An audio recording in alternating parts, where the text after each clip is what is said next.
Os governos planeiam produzir cerca de 110% mais combustíveis fósseis em 2030 do que seria consistente com a limitação do aquecimento a 1,5 graus Celsius, a meta do Acordo de Paris, e 69% mais do que seria consistente com 2 graus Celsius.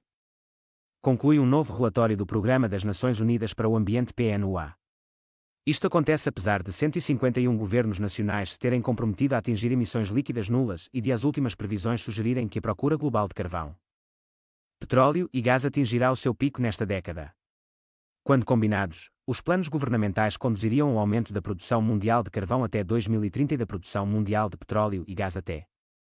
pelo menos, 2050, criando um fosso cada vez maior na produção de combustíveis fósseis ao longo do tempo, assinala o relatório de lacuna de produção, produzido em parceria com o Instituto Ambiental de Estocolmo SEI, Climate Analytics, I3G e o Instituto Internacional para o Desenvolvimento Sustentável IISD. Os planos dos governos para expandir a produção de combustíveis fósseis estão a minar a transição energética necessária para alcançar emissões líquidas nulas, pondo em causa o futuro da humanidade, afirma Inger Andersen, diretora executiva do PNUA. Alimentar as economias com energia limpa e eficiente é a única forma de acabar com a pobreza energética e, ao mesmo tempo, reduzir as emissões, acrescenta em comunicado. Publicado nesta quarta-feira, o documento frisa que, dados os riscos e incertezas da captura e armazenamento de carbono e da remoção de dióxido de carbono,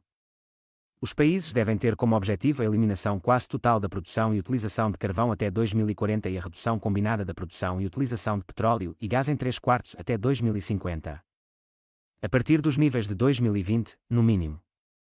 Embora 17 dos 20 países apresentados se tenham comprometido a atingir emissões líquidas nulas, e muitos tenham lançado iniciativas para reduzir as emissões das atividades de produção de combustíveis fósseis, nenhum se comprometeu a reduzir a produção de carvão, petróleo e gás de acordo com a limitação do aquecimento a 1,5 graus Celsius. O relatório de lacunas de produção de 2023 fornece perfis de países recentemente expandidos para 20 grandes países produtores de combustíveis fósseis: Austrália, Brasil, Canadá, China, Colômbia, Alemanha, Índia, Indonésia, Cazaquistão, Kuwait, México, Nigéria, Noruega, Catar, Federação Russa, Arábia Saudita, África do Sul, Emirados Árabes Unidos, Reino Unido da Grã-Bretanha, Irlanda do Norte e Estados Unidos da América. Estes perfis mostram que a maioria destes governos continua a dar um apoio político e financeiro significativo à produção de combustíveis fósseis. Descobrimos que muitos governos estão a promover o gás fóssil como um combustível essencial para a transição, mas sem planos aparentes para o abandonar mais tarde, afirma Ploia Shakulizut, um dos principais autores do relatório e cientista do SEI. Mas a ciência diz que devemos começar a reduzir a produção e o uso global de carvão, petróleo e gás agora, junto com o aumento da energia limpa, reduzindo as emissões de metano de todas as fontes e outras ações climáticas, para manter viva a meta de 1,5 graus Celsius.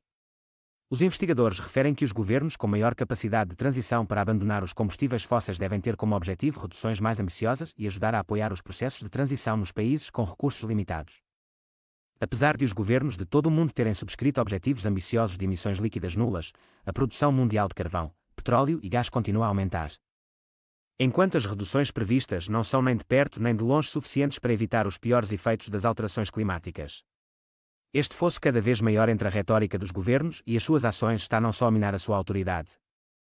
mas também a aumentar o risco para todos nós, assinala Neil Grant, analista de clima e energia da Climate Analytics.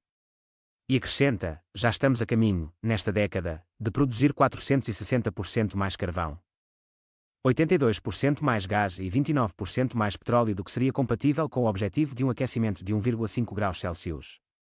Antes da COP28, os governos devem procurar aumentar drasticamente a transparência sobre a forma como irão atingir os objetivos de emissões e introduzir medidas juridicamente vinculativas para apoiar estes objetivos. Recorde-se que julho de 2023 foi o mês mais quente alguma vez registado e, muito provavelmente, o mais quente dos últimos 120 mil anos, segundo os cientistas. Em todo o mundo, ondas de calor mortais, secas, incêndios florestais, tempestades e inundações estão a custar vidas e meios de subsistência. As emissões globais de dióxido de carbono, quase 90% das quais provêm de combustíveis fósseis, aumentaram para máximos históricos em de 2021 a 2022. Mais de 80 investigadores, de mais de 30 países, contribuíram para a análise e revisão deste relatório, abrangendo várias universidades, grupos de reflexão e outras organizações de investigação.